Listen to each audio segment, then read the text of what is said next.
안녕하세요. 여러분의 출근길 파트너 라디오 동서남북 김서영입니다. 오는 11월 18일은 금강산 관광이 시작된 지 21주년이 되는 날입니다. 금강산 관광제재 범도민 운동본부에선 이날 고성에서 평화회의를 열 계획인데요. 이때 금강산 개별관광 희망자들을 모아 통일부에 방북 신청을 하려 합니다. 전국 규모로 관광객을 모집해 개별 관광을 본격 추진할 거라고 해요.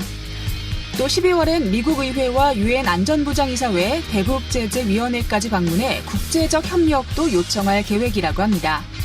개별 관광 형식을 빌려 금강산 관광 재개를 본격 추진해 보려는 건데요. 먼저 민간에서 나서 금강산 관광 재개에 물꼬를 트는 일 어떻게 될까요?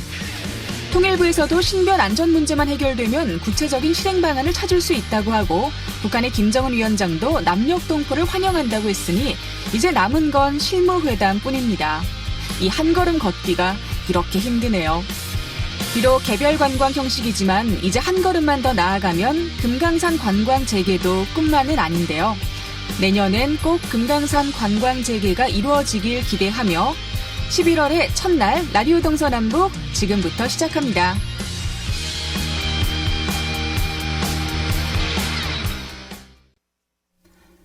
네, 라디오 동서남북 오늘도 아침 신문으로 시작합니다. 강원일보 이하늘 기자와 전화로 연결돼 있습니다. 안녕하십니까? 네, 안녕하세요. 네, 오늘 첫 번째 소식 들어보겠습니다. 황영철 국회의원이 내년 총선 불출마 선언을 했었는데요. 어제 대법원의 판결로 의원직을 상실했다고요? 네, 맞습니다. 정치자금법 위반 혐의로 기소된 자유한국당 황영철 국회의원이 결국 의원직을 상실했습니다. 공모 혐의로 함께 기소됐었던 허남진 홍천 군의원도 당선 무효형이 확정됐는데요. 대법원은 어제 황영철 의원에게 징역 2년에 집행유예 3년, 허남진 홍천 군의원에게는 벌금 700만 원을 선고한 원심을 확정했습니다. 공직선거법에 따르면 정치자금법 위반 혐의로 벌금 100만 원 이상의 형이 확정이 되면 선출직 의원은 당선이 무효가 됩니다.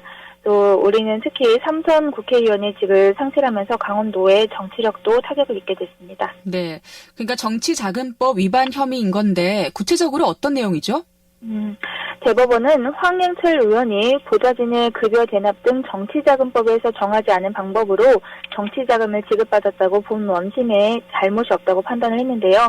황영철 의원은 2008년부터 2016년까지 자신의 보좌진들의 월급을 일부 반납받아서 지역구 사무실 운영비로 사용하는 등 2억 3천만 원 상당의 정치자금을 부정수수한 것에 관여한 혐의로 기소됐습니다. 또 경조사비 명목으로 약 290만 원을 기부해서 공직선거법을 위반한 혐의도 받고 있는데요. 허남진 홍천군 의원은 이 같은 정치자금 수수에 가담한 혐의를 받고 있습니다. 네. 그 대법원 판결 직후에 바로 기자회견이 있었는데 어떤 내용이 나왔었는지 또 지역의 반응은 어떤지도 궁금합니다. 네, 황 의원은 재판 결과를 받아들이면서도 아쉬워했고요. 지역구 주민들도 삼선 중진 국회의원의 낙마와도 그에 따른 지역세 위축을 안타깝게 바라보고 있습니다. 황 의원은 이날 대법원 선고 직후에 국회 정론관에서 기자회견을 열고 재판부의 판결을 존중한다면서 30년 정치 인생이 이제 막을 내린다고 말을 했습니다. 또 이번 재판 과정을 통해서 저는 법을 어겼고 이에 대해서 무거운 책임을 받았다고 생각을 한다면서 1990년 대학 졸업을 마치고 고향 홍천으로 내려가면서 시작된 저의 정치 인생 30년이 이제 막을 내린다. 그동안 주셨던 사랑을 기억하고 그 사랑을 갖기 위해서 노력해 나가겠다고 했습니다. 그러면서 국회의원으로서의 국민의 목소리를 대변할 수 있었던 지난 12년은 참 소중하고 행복한 시간이었다고 소회를 전하기도 했습니다. 그렇군요. 자, 또 다음 소식 들어보겠습니다. 부동산 얘기인데요. 최근 도내 아파트 매매값이 떨어지고 있는데 그 여파인지 전세보증금 반환 보증가입이 증가하고 있다고요? 예, 맞습니다. 저도 최근에 전세보증금 반환 보증을 이제 가입을 하게 됐었는데요. 강원도 내 전세보증금 반환 보증 가입이 급증하고 있습니다. 아파트 매매값 급락에 따른 깡통 전세 확산에 대한 우려가 반영된기 때문인데요. 지난 31일 주택도시보증공사에 따르면 올해 3분기에 도내 전세보증금 반환보증 가입 실적은 총 368건이었는데 전년의 같은 분기에 비해서는 3배가량 급증했습니다. 이것은 지난해 1, 3분기 누적 가입 실적인 395건에 근접한 수준인데요. 특히 올해 1, 3분기의 누적 가입 실적이 총 1,167건으로 2013년 상품 출시 이후에 동일 기간 실적 가운데 역대 최대치를 기록했습니다. 네. 뭐 아직 이렇게 좀 많은 분들이 가입을 하고 있지만 그래도 우리 이하늘 기자님도 이번에 가입을 했을 만큼 좀 모르는 분들도 계실 것 같아요. 전세보증금 반환 보증은 어떤 제도인가요? 전세보증금 반환 보증은요, 임차인이 임대인으로부터 전세금을 돌려받지 못할 경우 보증기관이 집주인을 대신해서 전세금을 임차인에게 우선 지급하는 건데요. 세입자의 안전한 전세자금 확보를 보증하는 제도입니다. 지역 부동산 업계는 이렇게 보증가입 급증의 원인으로는 매매가 하락이 불러온 깡통전세 현상을 들고 있는데요. 깡통전세는 현재 주택 매매 가격이 전세계약 체결 당시에 전세 가격보다 낮게 형성되는 상황을 의미하고 있습니다. 한 사례로 2년 전에 전세계약 체결 당시에 주택 매매값이 2억 2천만 원, 그리고 전세값이 2억 원이었는데 계약 만료 시점에는 매매값이 2억 원 밑으로 떨어질 경우에 임대인은 기존의 전세값에 웃돈을 보태서 임차인에게 반환을 해야 하는 상황이 벌어지게 됩니다.